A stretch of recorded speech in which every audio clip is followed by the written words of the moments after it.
ఈ జీవిత ప్రయాణాల్లో ముందుకు వెళ్ళాలి అంటే దేవుని శక్తి చాలా అవసరమై ఉంది. దేవుని శక్తి మనలో నింపబడాలి అంటే ప్రార్థన చేస్తూనే ఉంటాము, కానీ ప్రార్థనతో పాటు ఏముండాలి? వాక్యము కూడా ఉండాలి. ఏముండాలి? వాక్యం. ఏముండాలండి? దేవుని మాటలతో నింపబడిన వాక్యం. ఆ వాక్యమే మనల్ని అద్భుతకరంగా నడిపిస్తుంది. ఆమేన్. ఆహారం తినేటప్పుడు అంటే మనం రోజు అంటే జీవించాలంటే ఆహారంతో పాటు ఏం తీసుకుంటాం? నీళ్ళు తీసుకుంటాం. నీళ్ళు ఒకటే ఉంటే సరిపోద్దా? ఆహారం కూడా ఉండాలి. ఇప్పుడు దైవ సేవకులు నీళ్ళతో పాటు ఆత్మీయ ఆహారాన్ని భుజిస్తున్నారు. గట్టిగా చప్పట్లు కొడుతూ ప్రభు నామాన్ని మహిమపరుద్దాం. హల్లెలూయా. ఇదిగోండి, ప్రాముఖ్యంగా మన జీవితాల్లో మనం ముందుకు కొనసాగడానికి దేవుని మాటలు ఎంతో అవసరం అండి. Praise the lord. దేవుని మాటలు మనలో నింపబడితే మన జీవితాలు చాలా అద్భుతకరంగా ఉంటాయి. Praise the lord. దేవుని మాటలు ఎప్పుడు వింటూ లేదా ధ్యానిస్తూ చదువుతూ ఉన్నప్పుడు అవి మనల్ని అద్భుతంగా నడిపిస్తాయి. ఉదయకాల సమయంలో మరి దేవుని మాటల్ని అందరం కలిసి ధ్యానిస్తూ ముందుకు సాగుదాం. జీసస్. హల్లెలూయా. దేవుని వాక్యము చదవడము ద్వారా నిజంగా మన జీవితాలు గొప్ప జీవితాలుగా ఉంటాయండి. ఎంతమంది అవునంటారు? అవును. ఎంతమంది జీవితాల్లో ఆ అనుభూతిని పొందుకున్నారు? దేవుని వాక్యం చదవడము ద్వారా నేను ఎంతగానో మరి చాలా నా జీవితమే మార్చబడిందండి అన్నవారు చేతులు చూపిస్తారా? ఎస్, ఆయన మాటల్లో చాలా అద్భుతమైన శక్తి ఉంది. చాలామంది ఏం చేస్తూ ఉంటారంటే ప్రార్థన చేస్తారు. ప్రార్థన చేయాలి. ప్రార్థనతో పాటు మనం అద్భుతకరంగా నడిపించబడాలంటే దేవుని విలువైన మాటలు మన జీవితాల్లో ఉండాలి. Praise the lord. దేవుని నామానికి మహిమ కలుగును గాక. చూడండి, 119వ కీర్తనలు 11వ వచనాన్ని చదువుదాం.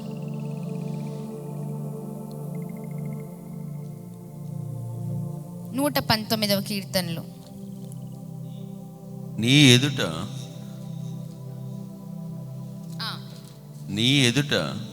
ఎదుట నేను పాపము చేయకుండానట్లు నా హృదయంలో నీ వాక్యం ఉంచుకొని ఉన్నాను. yes, హల్లెలూయా. దేవుని నామానికి మహిమ కలుగును గాక. మరొకసారి చదువుదామా? నీ ఎదుట 119వ కీర్తనలు 11వ వచనం. నీ ఎదుట నేను పాపము చేయకుండానట్లు నా హృదయంలో నీ వాక్యము ఉంచుకొని ఉన్నాను. గట్టిగా చప్పట్లు కొడదామా? హల్లెలూయా, హల్లెలూయా. దేవుని వాక్యం ఏమి చేస్తుందంటే మనము పాపంలో పడకుండానట్లుగా చేస్తుంది. ఆమేన్, ఆమేన్. మన హృదయంలో దేవుని వాక్యం ఉంచుకుంటే ఏమవుతుందండి? మనం పాపంలో పడలేము. ఆమేన్. దేవుని నామానికి మహిమ కలుగునుగాక. హృదయంలో వాక్యాన్ని ఉంచుకునే వారిగా ఉండాలి. ఏదైనా అపవాది భయంకరమైన పరిస్థితులను మన ఎదుట తీసుకుని వస్తూ ఉంటే అపవాది మనల్ని ఎలా అయినా పడేయాలని చూస్తూ ఉంటుంది. ఎలా అయినా పడేయాలి. మన వీక్నెసెస్ని బట్టి ఆడుకుంటుంది అపవాది. ఎంతమంది అది గమనించారు? మన బలహీనతలు దానికి బలము. అపవాదికి ఏంటండి? బలం. మన బలహీనతలు అపవాదికి బలం.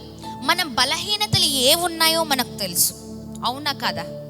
చెడుని ఎక్కువ చూస్తూ ఉంటాం కదా, చెడు ఎక్కువగా మాట్లాడుతూ ఉంటాం, ఇంకా చాలా చెడ్డ ఆలోచనలతో ఉంటూ ఉంటాం. చాలాసార్లు చెప్తూ ఉంటాం, చాలామంది దగ్గర నుంచి ఈ మాట వింటూ ఉంటాం, దీనిలో నుంచి బయటికి రాలేకపోతున్నానండి, ఇదిగో ఈ బలహీనత నుంచి నేను ముందుకు వెళ్ళలేకపోతూ ఉన్నాను, నా జీవితం ఇక్కడ స్ట్రక్ అయిపోయినట్టు ఉంది అని అంటూ ఉంటాం. ఎంతమంది విన్నారు ఈ మాటల్ని? చాలామంది.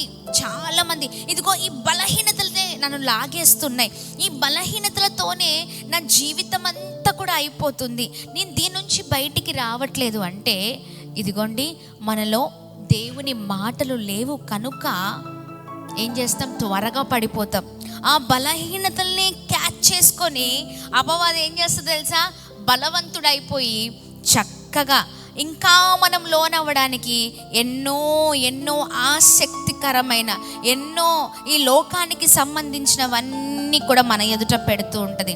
అప్పుడు ఎవరిలో అయితే దేవుని వాక్యం నింపబడుతుందో వారు ఏమవుతారండి? నింపబడిన వారు పాపంలో పడకుండా ముందుకు సాగగలుగుతారు. ఆమేన్. మన బలహీనతలు ఒకవేళ ఎవరైనా అంటే ఎక్కువగా ఆకర్షితులు, అంటే మనుషులకు ఆకర్షితులు అయిపోతూ ఉంటారు. త్వరగా వెళ్తున్న వ్యక్తిని చూస్తూ ఉంటాం చాలాసార్లు. మన కళ్ళే ఏమైపోతాయండి? చెప్పాలి, ఏమైపోతే ఆ మనిషినే చూస్తూ ఉండిపోతాం. అవునా కాదా? అవునా? కానీ దేవుని వాక్యం ఏమని సెలవిస్తుంది తెలుసా? ఒకరిని అంటే అసలు ఒక వ్యక్తిని అంటే ముందున్న అది ఏదైనా కానీ అందమైన దాన్ని అసలు మోహపు చూపుతో చూస్తే అంతే ఏంటండి, వాళ్ళు వ్యభిచారులతో సమానమని దేవుడు మాట్లాడుతూ ఉన్నారు. మనం చాలా విషయాల్లో చాలా జాగ్రత్తగా ఉండాలి. కొన్ని నీటి నుంచి మనం బయటికి రాలేము కదా. అదే దేవుని వాక్యం మనలో ఉంటే మనము చూడకూడనివి చూడము, వినము, చేయవలసినవి చేయము. చాలా అద్భుతంగా ముందుకు సాగగలుగుతాం. ప్రైజ్ ది లార్డ్, హల్లెలూయా. దేవుని నామానికి మహిమ కలుగును గాక.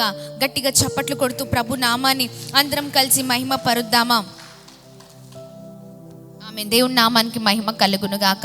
119వ కీర్తనలో 4వ వచనం. మొదటిగా దేవుని వాక్యం మనలో ఉంటే పాపము చేయడానికి అవ్వదు. ఆమేన్.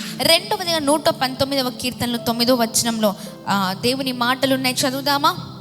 యవ్వనస్తులు దేని చేత తమ నడత శుద్ధిపరచుకొందురు నీ వాక్యమును బట్టి దానిని జాగ్రత్తగా చూచుకొనుట చేతనే కదా.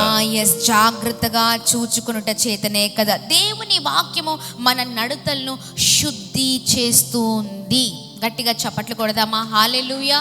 దేవుని నామానికి మహిమ కలుగును గాక. ఏదైనా గట్టిగా దెబ్బ తగిలితే ముందుగా ఏం చేస్తాం చెప్పండి? అమ్మా అంటాం. కానీ వెంటనే దెబ్బ తగిలిన చోట ఏమి రాస్తాం? ఆ గాయానికి ఏదో ఒకటి చేయాలి, లేకపోతే అది మానదు. అవునా? ఆ గాయాన్ని వెంటనే క్లీన్ చేస్తాం, మందు రాస్తాం, మంచి ట్రీట్మెంట్ తీసుకుంటూ ఉంటాం, వెంటనే దాన్ని శుభ్రం చేసుకుంటూ ఉంటాం. దేనితో?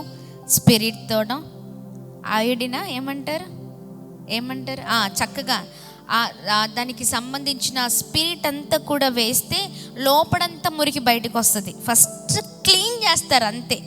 క్లీన్ చేసిన తర్వాతనే ట్రీట్మెంట్ స్టార్ట్ అవుతుంది. క్లీన్ చేయకుండా ఎలా పడితే అలా డాక్టర్ ఒక ప్రొసీజర్ ఉంటుందండి. ఏది చేసిన తర్వాత అదే చేయాలి, అంత ఒక క్రమం ఉంటుంది. బ్యాండేజ్ అంటే ముందే బ్యాండేజ్ కట్టరు. లోపడున్న మురికి బయటికి పోవాలి అంటే ఆ స్పిరిట్ వేసి చక్కగా దాన్ని శుభ్రం చేసిన తర్వాతనే మంచి ఆయింట్మెంట్ రాసి, మందు రాసి వెంటనే కట్టేస్తూ ఉంటారు. అంటే దేనికైనా ఒక పద్ధతి ఉంది. నువ్వు పాపంలో పడకుండానట్లు లేదా నీ నడతలు శుద్ధి కావాలి అంటే వాక్యము ఉండాలి. హల్లెలూయా. ఈ స్పిరిట్ ఏంటో తెలుసా? వాక్యము నీ మురికినంతా బయటికి తీసుకొని వస్తుంది. ఆమేన్. దేవుని నామానికి మహిమ కలుగును గాక. నీలో ఉన్న లోపాలను బయటికి తీసుకొని వస్తుంది వాక్యం. అద్దము చూడని వారు ఎవరైనా ఉన్నారా? ఎవరు లేరు. ఉదయం లేవగానే చాలామంది మొహాలను చూసుకుంటారు. ఉన్నారా అట్లా? మొహాలను చూసుకునేవారు లేవగానే చేతులు చూసుకుంటారు. ఏంటో విచిత్రమైన మనుషులు ఉంటారు మనోళ్ళు ఇక్కడ, అమ్మోళ్ళు. అంతేనా? లేవగానే ఎవరి ముఖాలు చూడరు, వాళ్ళ ముఖాలు వాళ్ళే చూసుకుంటారు. అవునా? మళ్ళీ ఏదైనా జరిగితే పొద్దున్నే ఎవరి ముఖాన్ని చూసానో ఏమో అంటారు. అంతేనా? ఎవరి ముఖం చూస్తారో వాళ్ళ ముఖం వాళ్ళే చూసుకుంటారు. లేవగానే చేతులు చూసుకుంటారు. అంతేనా? లేదు బ్రదర్, వాంటెడ్లీ చూస్తారు. లేవగానే వాళ్ళ రాతలు ఎందుకు చూసుకుంటారో తెలీదు. అదేం లాజిక్? ఎందుకు చూసుకుంటారు తెలీదు. కొద్దిమంది ఆ సెల్ చూసుకుంటారు. ఈ మధ్య యవనస్తులు ఫస్ట్ మనం లాస్ట్ నైట్ పెట్టిన పోస్ట్ ఉందే, అప్లోడ్ చేసిన వీడియోస్ ఉన్నాయి కదా, మనం పెట్టిన దానికి ఎన్ని లైకులు వచ్చాయి, మనకెన్ని వచ్చాయి, వాళ్ళకెన్ని వచ్చాయి, మనం ఎన్ని, అంతే. ఇవి మాత్రమే చూసుకోవడం. మన స్టేటస్ ఎంతమంది చూశారు, ఇదే కావాలి. ఇంకా పిల్లల ముఖాన్ని చూస్తూ ఉంటారు. అంతేనా? కళ్ళు మూసుకొని ఇంకా వాళ్ళని పిలిచి మరి భార్య ముఖం చూడరు. అమ్మో, అస్సలు భార్య భర్త ముఖం చూసే వాళ్ళు ఉన్నారా? అస్సలు చూడరు. ఎక్కువగా వారి ముఖాలు వాళ్ళు చూసుకుంటూ ఉంటారు. ఇది సత్యం. ముఖాలు చూసుకుంటే ఏమొస్తుంది? ఏమీ రాదు. జీవితమైనా మారిద్దా? మారదు. చూడండి, అద్దం చూసేవారు ఎవరైతే ఉంటారో, అంటే అందరూ చూస్తారనుకోండి, చూడని వారు ఎవరు ఉంటారు? అద్దం చూసినప్పుడు మన ముఖంనే బాగా ఫోకస్ చేస్తూ ఉంటాం. చిన్న మొటిమనో, చిన్న గాయమో, చిన్న డార్క్ మార్క్ ఏదైనా వస్తే వెంటనే ఏం చేస్తామా? అది పోయే వరకు నిద్రపోనే పోరు. అది పోవాల, వచ్చింది వెంటనే వెళ్ళిపోవాలి, అంతే. అది పోయే వరకు మన ముఖాలన్నీ అద్దంలోనే ఉంటాయి. అర్థమవుతుందా? తాపకి పని చేసుకుంటాం, వస్తాం, మళ్ళీ ముఖాన్ని చూసుకుంటాం, మళ్ళీ వెళ్తాం, వస్తాం, ముఖాన్ని చూసుకున్నాం. లేదా సపోజ్ ఎవరైనా నీ ముఖం ఏంటి ఇలా అయిపోయింది అన్నారు అనుకోండి, ఇంకా మరీ ఎక్కువగా చూసుకుంటాం.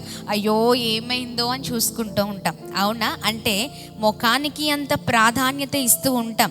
చూడండి, ఆ అద్దము మరి ఆ అద్దాన్ని చూసినప్పుడు మన ముఖాలకి అంటే ఏమైనా మనం తేటగా చూడగలుగుతూ ఉంటాం. అంటే ముఖము వరకే చూడగలుగుతాం. అవునా? కానీ మనకున్న మరి అంటే ఆ చెడు ఉందే, అవి పోవాలంటే, మనలో ఉన్న పాపం ఉందే అది పోవాలంటే, వాక్యం అంట అద్దము కన్నా చాలా చాలా తేటగా మన హృదయాలను మారుస్తుందంట. హల్లెలూయా! దేవుని నామానికి మహిమ కలుగును గాక. హల్లెలూయా! వాక్యంలో అంత గొప్ప శక్తి ఉందండి. ముఖాలు మారితే వచ్చే లాభం ఏమీ లేదు, దానివల్ల ప్రయోజనం ఏమీ లేదు. మారాల్సింది మనుషుల మనసులు మారాలి. ఈ చెడుతనాన్ని అంతా విడిచిపెట్టి నూతనమైన జీవితాన్ని మార్చేటట్లుగా వాక్యము చేస్తుంది. హల్లెలూయా! ఒక వ్యక్తి వచ్చి నీ ముఖమే బాగాలేదు అంటే అంతలా అద్దాన్ని చూసుకుంటున్నావు కదా. ఒక వ్యక్తిని ఇష్టపడినప్పుడు ఆ వ్యక్తి అనొచ్చు, నీలో ఈ బలహీనతలు ఉన్నాయండి, నాకు నువ్వు నచ్చట్లే. అసలు ఎందుకు నచ్చట్లేని ఆలోచించారా ఎప్పుడైనా? ఒక వ్యక్తి వచ్చి, ఈ బ్రదర్ నాకు ఇష్టం ఉండట్లేదు, లేదా నాకు నచ్చట్లేదు, ఆయన పనులేమి మంచిగా అనిపించట్లేదు. ఎదుటి వాళ్ళు నచ్చట్లేదు అంటే వెంటనే కోపం తెచ్చుకుంటాం. అసలు ఎందుకు నచ్చట్లేదు అర్థం చేసుకొని వారిగా ఉంటూ ఉంటాం. ఇదిగో, ఎదుటి వారికి మనం నచ్చాలంటే ఏం చేయాలి అంటే, మనము దేవుని వాక్యాన్ని ధ్యానించాలి. అప్పుడు దేవుని వాక్యము మన నడతల్ని సరిచేస్తుంది. ఆమేన్. మనం తప్పుగా మాట్లాడుతున్నామా, చెడు ఆలోచనతో ఉన్నామా, మనం ఎలా ఉన్నాం, మనం ఎలా బ్రతకాలి, ఎలా జీవించాలి, ఒకరితో ఎలా ఉండాలి, ఒకటేంటంటే సమస్తమైన విషయాలను వాక్యము తెలియచేస్తుంది. వాక్యం అంటే దేవుని మాటలు. Praise the Lord. హల్లెలూయా! అందుకనే వాక్యాన్ని ధ్యానించే వారిగా, వాక్యాన్ని మన హృదయంలో ఉంచుకునే వారిగా ఉంటే ఏ పాపాన్ని మనము ఏ పాపంలో మనం పడమో మన నడతల్ని బాగు చేస్తుంది.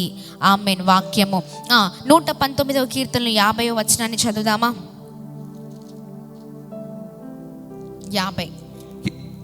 నీ వాక్యము నన్ను బ్రతికించి ఉన్నది. నా బాధలలో ఇదే నాకు నెమ్మది కలగచేయుచున్నది. గట్టిగా చప్పట్లు కొడదామా? హల్లెలూయా! నీ వాక్యము నన్ను బ్రతికించున్నది. ఆమేన్. వాక్యం ఏమి చేస్తుందండి? బ్రతికిస్తుంది. ఆమేన్. నీవెలాంటి వ్యక్తివైనా, నువ్వెలాంటి పరిస్థితిలో ఉన్నా, నువ్వు ఎలాంటి భయంకరమైన ఆటుపోటుల మధ్యలో ఉన్నా, నీ పరిస్థితి బాలేకపోయినా, నీవు చావు బ్రతుకుల అంచు వరకు అంటే సమస్యలలా ముంచివేసినట్లుగా ఉంటాయి, మనం అయిపోయాము అన్నట్లుగా ఉంటాయి. కానీ ఆ సమయంలో వాక్యము మనల్ని బ్రతికిస్తుంది. ఆమెన్. గట్టిగా చప్పట్లు కొడుతూ ప్రభు నామాన్ని మహిమపరుద్దాం. అందుకనే కష్టం వచ్చినప్పుడు మనం ఏం చేయాలండి? నష్టం వచ్చినప్పుడు, బలహీనంగా ఉన్నప్పుడు, ఇంకా నా వల్ల కాదు అన్న సమయంలో ఎక్కువగా బైబుల్ తెరచి దేవుని మాటలు చదవండి. చాలు. బలహీనులమైన మనల్ని దేవుడు బలపరుస్తారు. ఆమెన్. శక్తిహీనులైన మనల్ని దేవుడు తన శక్తిని, తన వాక్కును మనలో ఉంచి మనల్ని ధైర్యము చేత నడిపించే దేవుడై ఉన్నారు. Praise the lord. ఎంతమంది శ్రమ రాగానే, కష్టము రాగానే మొదటిగా బైబిల్ తెరచి చదువుతారు? చదువు రాని వాళ్ళు ఏం చేయాలి అంటే మోకరించి ప్రార్థన చేసి దేవుని వాక్యాన్ని వినాలి, ధ్యానించాల. దేవుని వాక్యము ఇప్పుడు మనం చాలామంది చెప్తున్నప్పుడు మనం వాక్యం వింటూ ఉంటాం, అవునా కదా? ఆ వాక్యాన్ని నెమరు వేసుకుంటూ ఉండాలి. ఆ వాక్యాన్ని పదే పదే సార్లు ధ్యానిస్తూ ఉండాలి. అపవాది ఏం చేస్తూ ఉంటుందంటే, సపోజ్ నేను ఒక మాట చెప్తాను, మంచి క్వశ్చన్ అడిగారు. అపవాది ఏం చేస్తుందంటే, ఇప్పుడు మనం ఒక చోటున ఉన్నాం, పక్కన నుంచి కొన్ని సినిమా పాటలు వినిపిస్తూ ఉంటాయి, అర్థమవుతుందా? ఎవరో ఏదో ఇంట్లో టీవీలో ఆ పాటలు వినిపిస్తూ ఉంటాయి, లేకపోతే ఏదైనా రికార్డ్ క్యాసెట్ పెట్టుకోనో లేకపోతే యూట్యూబ్ ఆన్ చేసో ఆ సాంగ్స్ ఏం చేస్తారు, వింటూ ఉంటారు. మీకు తెలుసా, మనం 10 నిమిషాలు అక్కడ ఉన్నాం అనుకోండి, ఆటోమేటిక్గా ఆ పాటలు మన నోట్లో ఉంటాయి. ఎంతమంది అది గ్రహించారు? 10 నిమిషాలు అక్కడ ఉంటే చాలు, ఏమవుతుంది?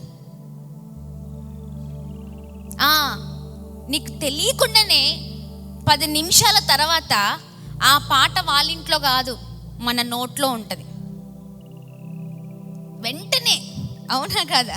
ఏ పని చేసినా అదే పాట గుర్తొస్తుంది, ఎక్కడికి వెళ్ళినా అదే పాట చెవులు మోగుతూనే ఉంటుంది. అదే అసలు ఇంకా మాట్లాడే బదులు అదే ఆ పాటనే పాడేస్తూ ఉంటాం. అర్థమవుతుందా? అంత ప్రభావితం అవుతుంది అన్నమాట చెడు.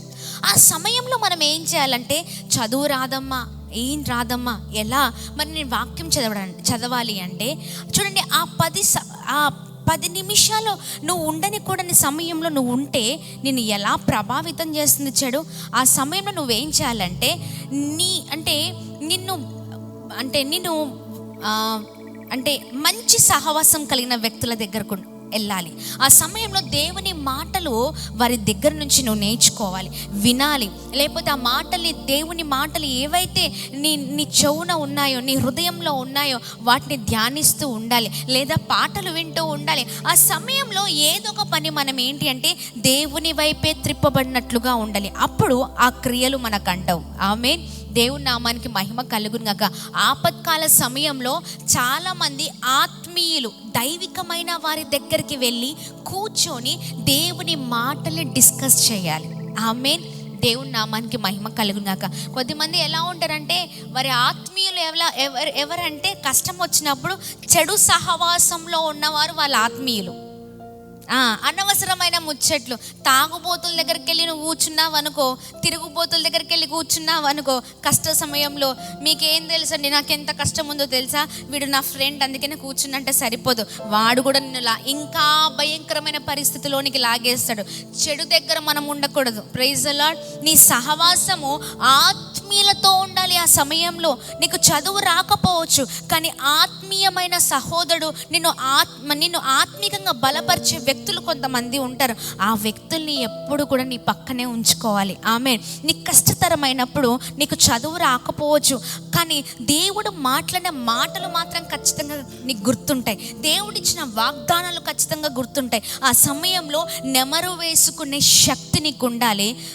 దాని తర్వాత నీ ఆత్మీయుల దగ్గరికి వెళ్ళి నీ పరిస్థితిని పంచుకుంటూ కొద్దిసేపు దేవుని మాటలను ధ్యానించాలి. ఆత్మీకమైన వ్యక్తి ఏం చేస్తాడో తెలుసా, నువ్వు వచ్చినప్పుడు బయట మాటలు ఏమీ మాట్లాడు, దేవుని మాటలే మాట్లాడతాడు. నిన్ను చాలా ఆత్మీయతలోనికే నడిపిస్తాడు. అనవసరమైన ముచ్చట్లు ఆత్మీయులు పెట్టరండి. దైవికమైన వాళ్ళు అసలు వాటి వైపు కూడా చూడరు. ఆత్మీయతలో లేని వారు వాళ్ళు ఇట్లా, వీళ్ళు ఇట్లా, ఇదట్లా, ఇదిట్లా అని మాట్లాడచ్చు. కానీ ఆత్మీకంగా నడిపించే వారి దృష్టి ఎప్పుడు కూడా మనతో పాటు పక్కనవాడు బాగుపడాలని ఉంటుంది. ఆమేన్. పక్కనవాడు నాశనం అవ్వద్దు, పక్కనవాడు నాశనం అయిపోవాలని ఎప్పుడు కూడా ఆత్మీయులకు అలాంటి గుణగణాలు ఉండవు. Praise the lord. నీకు కష్టం వచ్చిందా, కొద్దిసేపు వారితో ఉండు. ఆమేన్. ప్రార్థనలో ఉండు, వారితో ముచ్చటించు. దైవికమైన ముచ్చట అది కావాలి. ఆమేన్. దేవుని నామానికి మహిమ కలుగును గాక. అప్పుడు చూడండి, ఆ మాటల ద్వారా ఎంతోమంది దీవించబడతారు. ఇప్పుడు సపోజ్ ఏదైనా పరిస్థితి వచ్చినప్పుడు ఎంతమంది మీ ఆత్మీయులతో పంచుకొని దైవికంగా ముందుకెళ్ళారు? ఆత్మీయులతో పంచుకొని దైవికంగా వెళ్ళిన వారు ప్రైజ్ ది లార్డ్. ఇంకెవరైనా ఉన్నారా?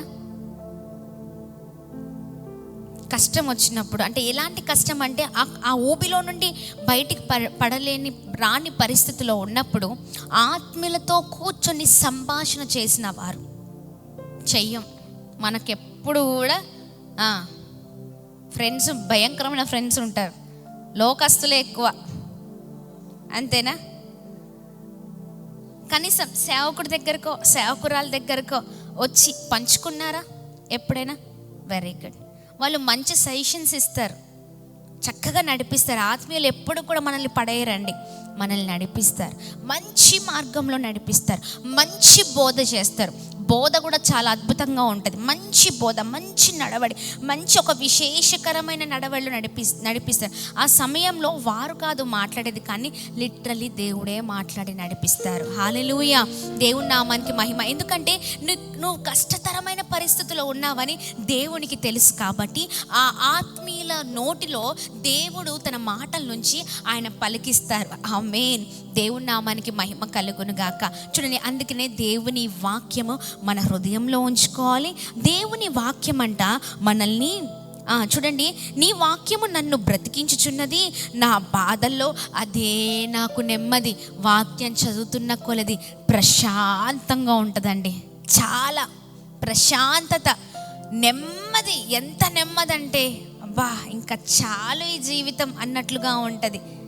ఏ పరిస్థితులు వచ్చినా పర్లేదు, చాలు, ఇంకా నేను ఎంతైనా సాధిస్తాను, ఎక్కడికైనా వెళ్తాను, ఏదైనా చేయగలుగుతాను అన్నట్లుగా జీవితాలు ఉంటాయి. Praise the lord. గట్టిగా చప్పట్లు కొడుతూ ప్రభు నామాన్ని అందరం కలిసి మహిమ పరుద్దామా. హల్లెలూయా. చూద్దామా 119వ కీర్తనలో 28వ వచనం. వ్యసనము వలన నా ప్రాణము నీరైపోయెను, బాబా నీ వాక్యం చేత నన్ను స్థిరపరచుము. వ్యసనము వలన, చదవండి, వ్యసనము వలన నా ప్రాణము నీరైపోయెను, నీ వాక్యము చేత నన్ను స్థిరపరచుము. నన్ను స్థిరపరచుము. ఈ వ్యసనము వలన నా ప్రాణము నీరైపోవును అంటే అది నిజమేనండి. వ్యసనాలు ఏం చేస్తాయండి? వ్యసనాలు ఏం చేస్తాయి? మనల్ని పాడు చేస్తాయి.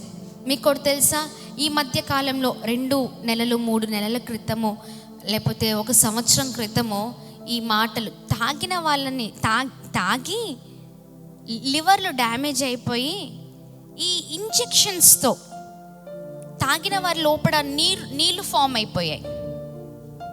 విన్నారా? నీళ్లు ఫామ్ అయిపోయి ఇంజెక్షన్స్తో బయటకు తీయడం ఆ నీరు. విన్నారా బ్రదర్? వినలేదా?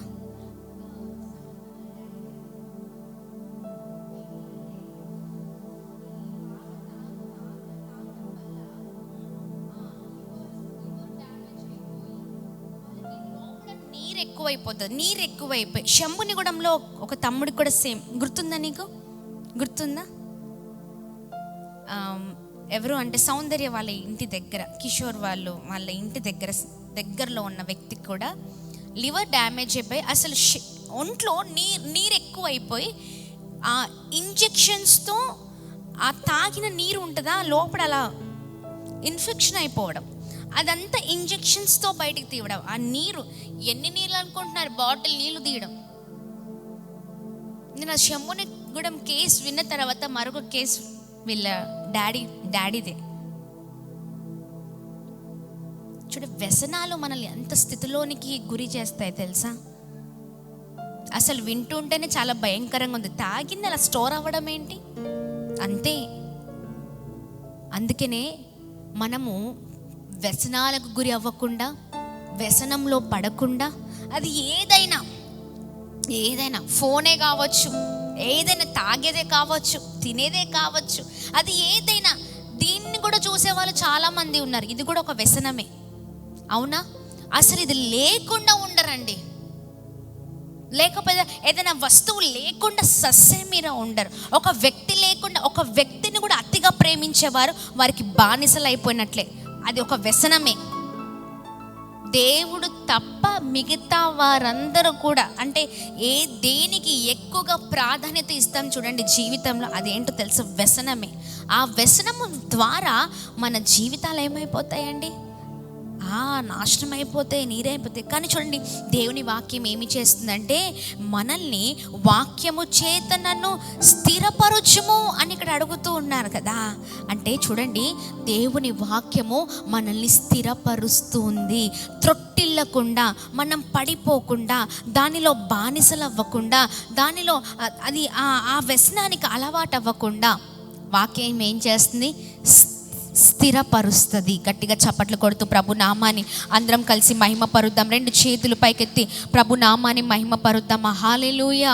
దేవుని నామానికి మహిమ కలుగు. 119వ కీర్తనలో 50వ వచనం, దేవుని వాక్యం పాపము చేయకుండా చేస్తుంది. దేవుని వాక్యం మన నడతను శుద్ధి చేస్తుంది. దేవుని వాక్యము మనల్ని బ్రతికిస్తుంది. దేవుని వాక్యం మనల్ని స్థిరపరుస్తుంది. 119వ కీర్తనలో 50వ వచనాన్ని చదువుతాం. నీ వాక్యము నన్ను బ్రతికించి ఉన్నది. ఓకే, చదవండి బ్రదర్. నా బాధలలో ఇదే నాకు నెమ్మది కలిగించింది. ఏం చేస్తుంది? బాధలలో నెమ్మది కలగ చేస్తుంది, బ్రతికిస్తుంది, నెమ్మది కలగ చేస్తుంది. 119వ కీర్తనలో 105వ వచనం,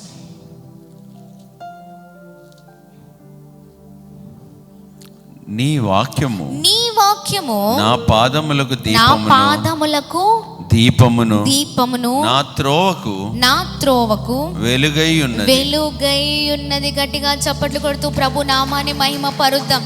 వాక్యం ఏంటండి? దీపం. కరెంటు పోతే చీకట్లో ఏమైనా కనిపిస్తుందా? వెంటనే మనం ఏం చేస్తాం? అరే దీపాన్ని పెట్టుకుంటాం. కరెంటు పోతే ఏం పెట్టుకుంటామండి? దీపం. అంటే తాత్కాలికంగా మనుషులు సృజించింది, అంటే దేవుడు మంచి జ్ఞానం ఇచ్చి మనుషులు తయారు చేసింది ఏంటి? దీపం. ఆ దీపాన్ని పెట్టుకుంటాం. ఆ దీపం ఎంతవరకు ఉంటుంది చెప్పండి? కొంచెం సేపు వరకే. ఆ దీపం ఉంటే అక్కడ ఉన్నంత వరకే వెలుగు. ఆ దీపం ఉన్నంత వరకే వెలుగు, అవునా? ఒక్క రూమ్లో పెట్టుకుంటేనే ఆ రూమ్ వెలుగుతుంది. ఇంకో రూమ్లో పెట్టుకోకపోతే అది వెలగదు. ఎక్కడ పెడతామో అక్కడే వెలుగుతుంది. అది కూడా కొద్దిసేపే ఉంటుంది. అంతేనా బ్రదర్? కొద్దిసేపే. దాని టైం పీరియడ్ ఉంటుంది. ఒక 1/2 అవర్ 1 అవర్, దాని తర్వాత ఆ క్యాండిల్ కరిగిపోయేది ఖచ్చితంగా. కానీ చూడండి, ఈ వాక్యం అనేది ఎప్పుడు తరిగిపోదు, కరిగిపోదు, లేకపోతే మనల్ని పాడు చేయదు, ఏమి చేయదు. కానీ చూడండి, అంటే ఏమి చేయడం అంటే మనల్ని అంటే చీకటిలో నడిపించదు అని అర్థమవుతుందా? వాక్యం అంట చూడండి, తాత్కాలికమైనది కాదు. ఆమేన్. నిన్ను శాశ్వత కాలం నడిపించేది. ఆమేన్.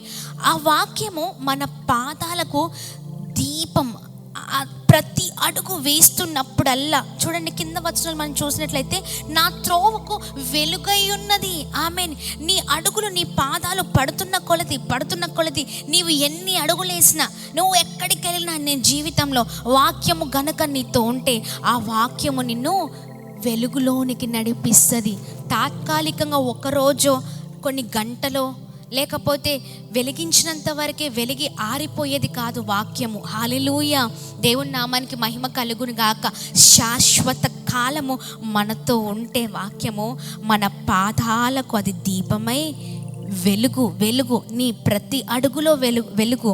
నువ్వు నడుస్తున్న చోటున వెలుగు పడితే ఏమవుతుందండి? నీకు క్లియర్గా కనిపిస్తుంది. అది మంచా చెడా అని కనిపిస్తుంది. నువ్వు వెళ్ళేది మంచి దారా, లేకపోతే నీకేమైనా దెబ్బలు తగిలే స్థలం ఉందా?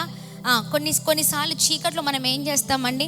నడుస్తూ ఉంటే దేనికి ఒక దానికి కాళ్ళు తలిగిద్ది. అప్పుడు వెంటనే అబ్బా అంటాం, అవునా కదా? తలగదా? ఆ మోకాలు, ఆ మంచాన్ని తలిగిద్ది. నడుస్తుంటే గుమ్మం పాదాలు తలిగిద్ది. అసలు దెబ్బలు తలిగించుకుంటూనే ఉంటాం, అవునా కాదా? ఎస్. ఆ దెబ్బలు తలగకుండా వాక్యము నిన్ను అద్భుతంగా వెలుగుతో నడిపిస్తుంది. గట్టిగా చప్పట్లు కొడుతూ ప్రభు నామాన్ని మహిమ పరుద్దాం. హల్లెలూయా. నీ వాక్యము నా పాదములకు దీపము. ఆమేన్.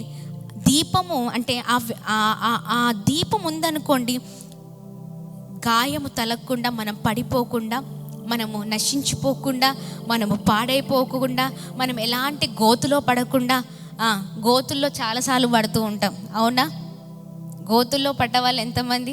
అసలు ఎన్నిసార్లు పడ్డాము, అవునా? చాలాసార్లు పడతాం, చాలాసార్లు లేస్తాం.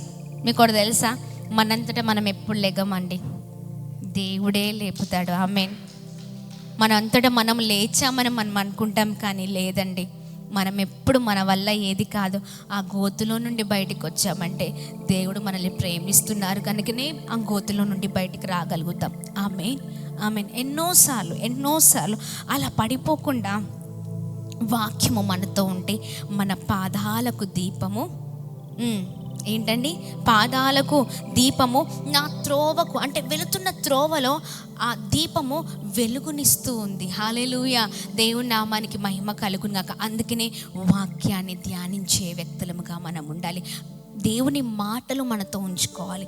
దేవుడు ఏదైతే ఏ మాటలైతే ఉంచారో, ఒకవేళ చదువు రాకపోయినా, ఒకవేళ నువ్వు ఎలాంటి పరిస్థితిలో ఉన్నా, నీకేం చేయాలని అర్థం కాని పరిస్థితిలో ఆ మాటల్ని జ్ఞాపకం చేసుకో. ఆ మాటల్ని పదే పదే ధ్యానించు. దేవుడిచ్చిన వాగ్దానాలను జ్ఞాపకం చేసుకో. నీ చెవులు ఉన్నాయి కదా, విన్నావు కదా, ఆ మాటల్ని, దేవుని మాటలు ఏవైతే మాట్లాడారో వాక్యానుసారంగా ఏవైతే మాట్లాడారో ఆ మాటలు జ్ఞాపకం చేసుకుని ముందుకు వెళ్తూ ఉన్నప్పుడు, మంచి వారితో సహవాసం చేస్తున్నప్పుడు, ఆత్మీయులతో సహవాసం చేసినప్పుడు ముందుకెళ్ళిపోతాం అంతే. హల్లెలూయా. దేవుని నామానికి మహిమ కలుగును గాక. హల్లెలూయా. చాలా సంతోషం. మినిస్ట్రీ విషయంలో కొన్ని ఆటంకాలు వచ్చినప్పుడు చాలాసార్లు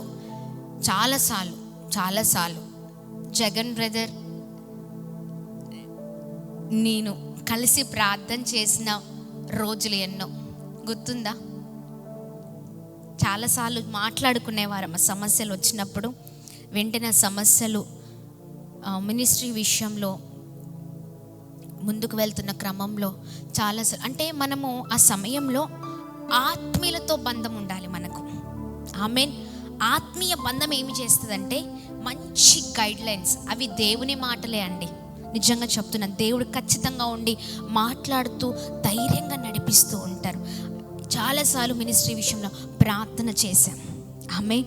దేవుని నామానికి మహిమ కలుగును గాక. అలాంటి మంచి సహవాసంలో మనం నడిపించబడాలి. ఆమేన్. అలాంటి వ్యక్తులుగా ఉండాలి మనం. పదే సార్లు వాక్యాన్ని ధ్యానించడం, అదే నెమరు వేసుకోవడం. మీకు ఒక చిన్న ఎగ్జాంపుల్ చెప్పి నేను ముగిస్తాను. గేదె తెలుసు కదా అందరికీ. గేదె అదే పాలిస్తుంది అని అందరికి తెలుసు. అరుణ అయితే ఎందుకు గేదెని జ్ఞాపకం చేస్తున్నా తెలుసా? ఉదయకాల సమయంలో అది గడ్డి తిని చక్కగా కూర్చొని అన్ని మీకు